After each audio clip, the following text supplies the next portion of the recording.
सबको बहुत बहुत नमस्कार। अब क्या बोले, देश और दिशा, इसकी दशा और दिशा।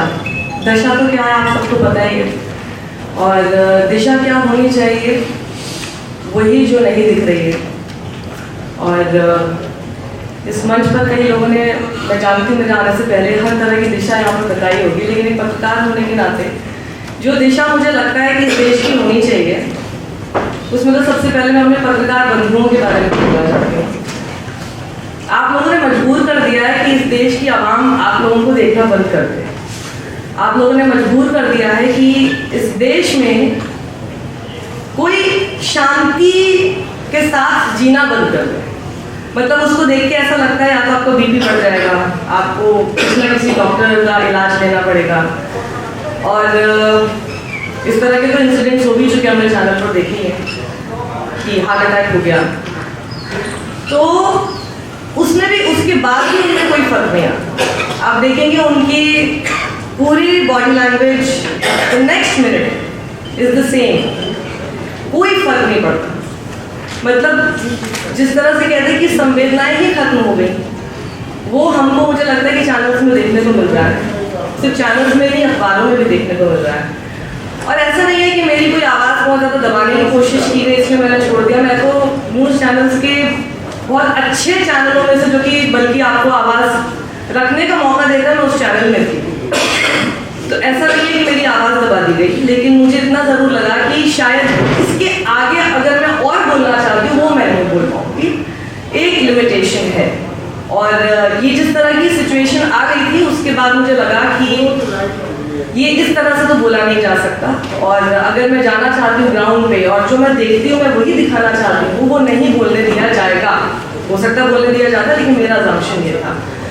तो मुझे लगा कि it's the best thing, best decision. लेकिन मैं आपको बताऊं, जब मैं चैनल में थी, मैं तब भी चैनल देखना पसंद नहीं करती थी। मुझे कितने लोग बोलते तुम्हारी डिबेट देखी, मैंने अपनी डिबेट भी, क्योंकि लाइव जाती थी, उसको अलग बाद में कभी नहीं देखा, क्योंकि मुझे ये लगता था कि चाहे मैं वहाँ पर भी थी, मेरी कोशिश रहेगी कि मुझे जो टॉपिक दिया जा रहा है डिबेट का, मैं उसको सही दिशा में ले जा सकूँ, मेरी पूरी कोशिश रहती थी। लेकिन फिर भी मुझे लगता था कि मूल भाव, जो कंक्लूजन होना चाहिए उन डिबेट्स का, वो कभी निकल कर आता ही नहीं है, कभी नहीं निकल कर आया। आप अभी भी कोई डिबेट देख लीजिए, और आई एम श्योर जितने पैनलिस्ट हैं उनको भी अब समझ में आ गया है।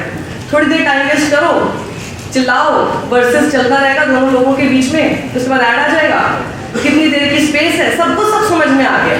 और जितनी देर हम टाइम पास करते रहेंगे, वेस्ट करते रहेंगे, वैसे इनका स्लॉट खत्म हो जाएगा। उसके बाद तो फिर इनको दूसरा शो चलाना, they have no other option. सब कुछ सबको समझ में आ गया। I am sure everybody will agree, सबको सब पता है, एंकर को भी पता है। तो ये क्या चल रहा है, ये क्या चल रहा है, हम क्या करने की कोशिश कर रहे हैं आप लोगों के सामने? मतलब क्या ये कोई एक्टिंग, कोई ड्रामा चल रहा है, कोई स्टेज है जहाँ पर कोई नाटक का मंचन हो रहा है, या तो फिर आप मतलब फिक्शन को फिर आप न्यूज़ बना के मत दिखाइए। कुछ तो उसका हल निकले। एक दूसरे को लताड़ दिया। आज की डेट में ऐसा लगता है मुझे कि एलिजिबिलिटी क्राइटेरिया ही है सब लोगों का। एंकर अच्छा बनने का मतलब ये है कि आप कितना अच्छा किसी की बेइज्जती कर सकते हो, किसको कितना अच्छा झाड़ सकते हो। उसमें भी धर्म, जाति, कौन सी पॉलिटिकल पार्टी है, वो सारे के सारे एलिजिबिलिटी क्राइटेरिया आ जाते हैं। एक पार्टी को आप पूरा का पूरा एकदम स्वीपिंग अपना ग्राउंड दे देते हैं कि जितने अच्छे से आपको इस पिच पे बैटिंग करनी है करते रहिए, और एक क्या पीछे पड़ रहे हैं। मतलब आज के दौर में मुझे लगता है कि जो विपक्ष है उसके लिए बहुत ज़्यादा जिम्मेदारियां हैं।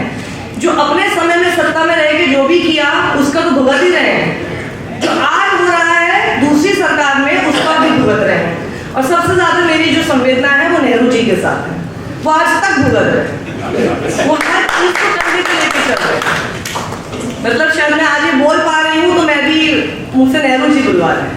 तो मतलब इस कदर ऐसा नैरेटिव और ऐसे इररेलेवेंट टॉपिक हो गए कि कभी कभार लगता है इनसे बहस भी क्या करूं। मतलब कोई तो तर्क होना चाहिए ना। कुतर्कों पे आप कब तक बहस करेंगे? कुतर्क के बाद तो फिर क्या है कि आपका पारा हाई होगा, या फिर आप अगर इतने, जैसे कि आचार्य प्रमोद जी हैं, पता नहीं उनका पारा कभी हाई नहीं होता। मैंने देखा है उनको, इतने शालीनता से, इतने अच्छा, वो श्वेत वस्त्र शायद पहनने का वो फायदा है उनको, कि वो जो बोलते हैं आराम से बोल के चले जाते हैं। या फिर वल्लभ जी हैं, वो तो बेचारे ट्रिलियन में कितने जीरो उसी में फंसा देते हैं।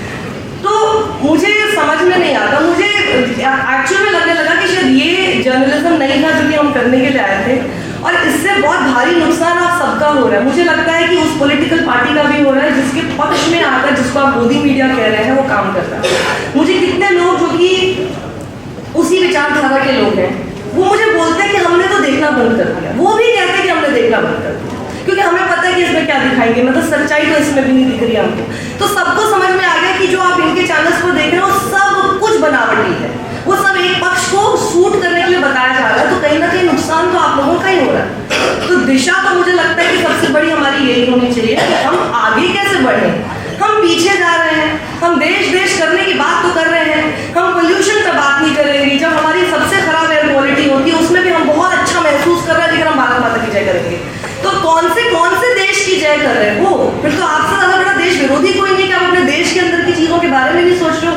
देश में किसान बैठा है सड़कों पर एक साल से, उसके बारे में आप नहीं सोचते हो। उसमें किसान मर जाते हैं, 700 किसान से ऊपर मर जाते हैं, उनको आप रिकॉग्नाइज नहीं करना चाहते हो।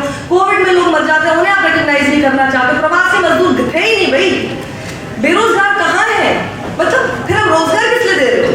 अगर बेरोजगारी नहीं है तो आप किस बात का वादा करोगे कि हम रोजगार देंगे? बिहार में जाके आपने बोला 19 लाख रोजगार हम देंगे, किस बात के लिए आप दे रहे थे? तो रोजगार, जो बेरोजगारी नहीं है, you don't want to recognise one thing, लेकिन आपको दूसरा जरूर देना। तो ये मतलब क्वेश्चन, मुझे लगता है कि ये क्वेश्चन करते रहना पड़ेगा।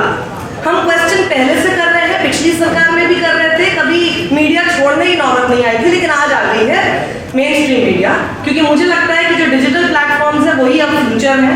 हर आदमी अपने, ऐसा है कि नहीं आपको बताइए, हर आदमी अपने फोन में टीवी देख रहा है कि नहीं देख रहा है? हर आदमी के पास टीवी सिर्फ फोन में है। आप डिबेट्स भी अगर देख रहे हैं तो आपके पास जो क्लिप वायरल होकर आ रही है आप वो देख रहे हैं।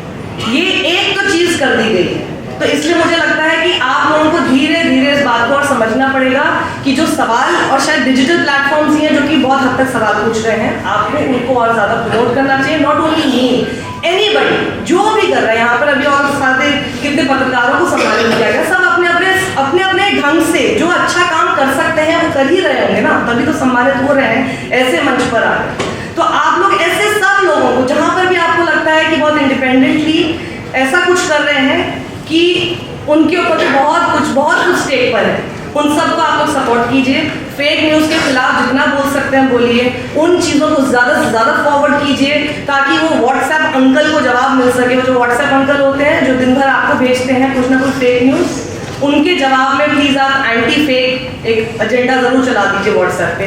देखिएगा इसका फर्क पड़ता है। ये मत सोचिए कि व्हाट्सएप ग्रुप एग्जिट कर जाएगा, देखिएगा कितना फर्क पड़ता है। जब आप बोलेंगे एक दिन आएगा जब उनको भी लगेगा कि कोई है जो बहुत ज्यादा अवेयर है और उसका फर्क पड़ेगा। मुझे लगता है इस वक्त जो जैसा हमारा देश चल रहा है उसमें दिशा हमारी यही है, we have to be very careful about what we are doing on the internet.